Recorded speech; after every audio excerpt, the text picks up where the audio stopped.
Hi gorgeous, welcome. Hope you're having a fantastic day. I've had a lovely one myself so far, so I decided to ruin it by subjecting myself to this book again. Because I'm clearly allergic to happiness and a sucker for punishment at this point. We have Octopus on the menu today because we are making... what is it? Tsumami ni saiteki, taco no slice, which roughly translates to ideal for nibbles, sliced octopus. There we go. And this dish was mentioned back in chapter 83 during Arlong Park. Yeah, they were confronting Hatu when Sanji started reciting this recipe, and Luffy was next to him like, that's really cool and all, but we have a bit of a problem here, so maybe we could, focus. Luffy, the voice of reason, who would have thought? Of course, immediately after that, he fails to dodge Hatu's attack and gets covered head to toe in ink, only to be rescued by God Usopp himself. Man, Arlong Park was pure magnificence. Right, so let's do this thing. And just by looking at the picture, I could tell you that this is most likely based on a Spanish recipe, pulpo a la gallega, which is basically sliced octopus on a bed of soft potatoes, heavily dressed with olive oil, and then seasoned with paprika and salt.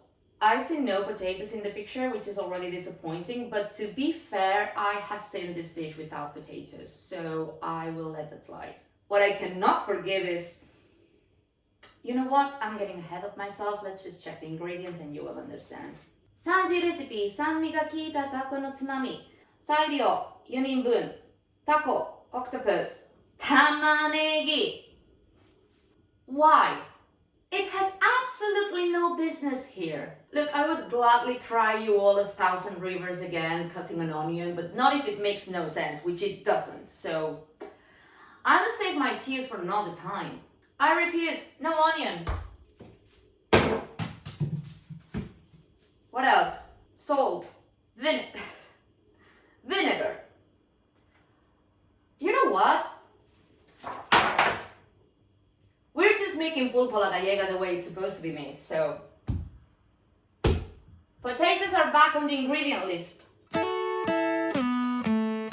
You may think I'm being overly dramatic and you would be totally correct. But I don't care. Cool, so what we're gonna do is peel the potatoes. And while we do this, we could, have a little chat. Chapter 1030 just came out yesterday. What are your thoughts? So what happened? We started with Drake and Apu casually planning a coup d'etat while having a tea party with some numbers. That was cute. And Yamato is still running. At this point, she's gonna end up in another Shonen Jump manga. She also reminds me of Moro from Princess Mononoke, but that's totally unrelated and beside the point. We're gonna boil some water. Beautiful. What else happened? Oh, you wanna know what didn't happen? Death.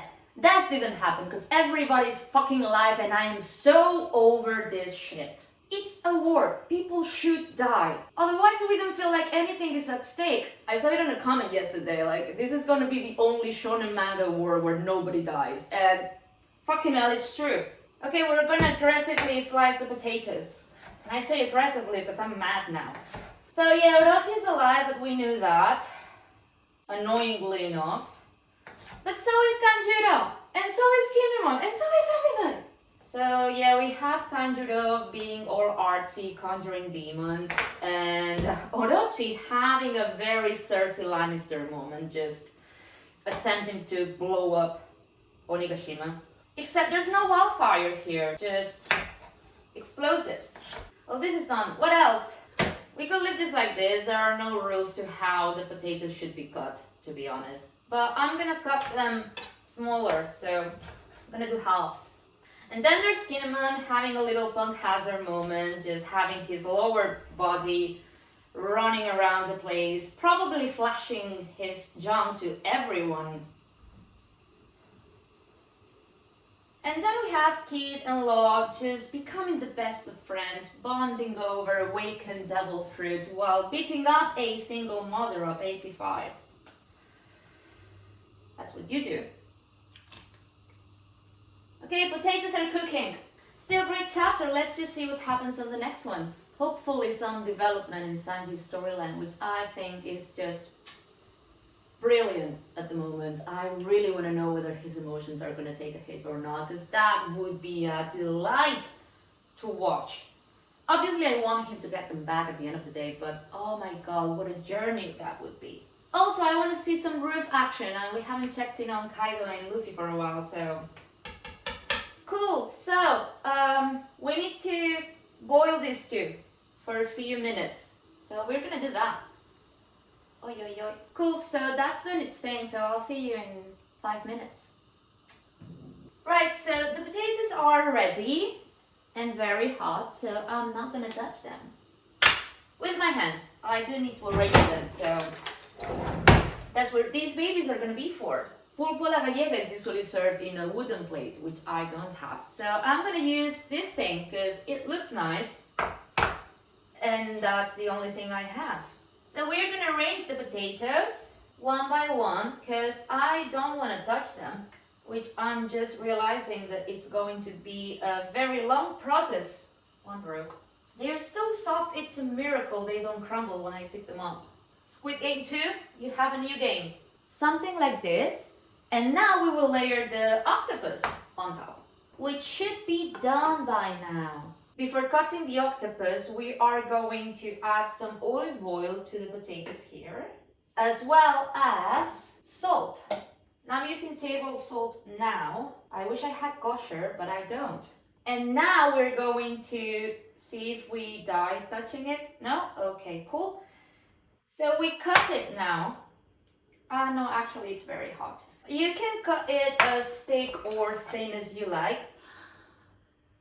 You can also burn your hand as much as you like, although it's not a great experience, so I do not recommend. There we go. And now we layer the pieces on top. Lovely, so more olive oil. Now I have sweet paprika and spicy paprika. I'm pretty sure the most commonly used is the sweet one, but I like to combine them both because I like a little bit of spiciness to it. Spicy, and now some sweet. Oh, that's the wrong end. There we go. Lovely, and now flaky salt, and definitely no onion. Ta-da! And we're done. Itadakimasu.